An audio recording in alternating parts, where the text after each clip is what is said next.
సూర్యాపేట జిల్లా కోదాడ మండలం నల్లబండగూడెం చెక్పోస్ట్ వద్ద 117.30 కేజీల బంగారాన్ని రూరల్ పోలీసులు పట్టుకున్నారు. కారులో ఇనుప డబ్బా తరహాలో సీటు తయారు చేసి దాని కింద గంజాయిని తరలిస్తున్నట్లు నిందితులను పట్టుకున్న గంజాయి విలువ సుమారు 20 లక్షల వరకు ఉంటుందని తెలిపారు.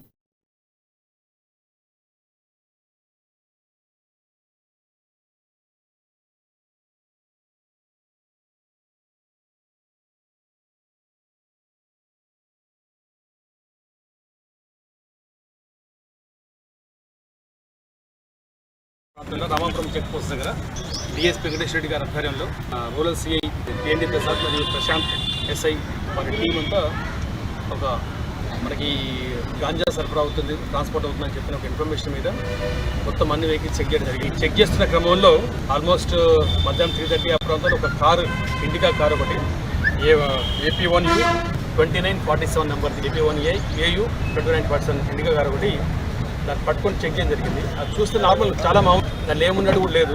బట్ వాళ్ళ ప్రవర్తన, ఆ కారు ఒక వాటి దాని మేక్ అవన్నీ చూస్తే కొంచెం తేడా అనిపించి ఆ వెనక ఉన్న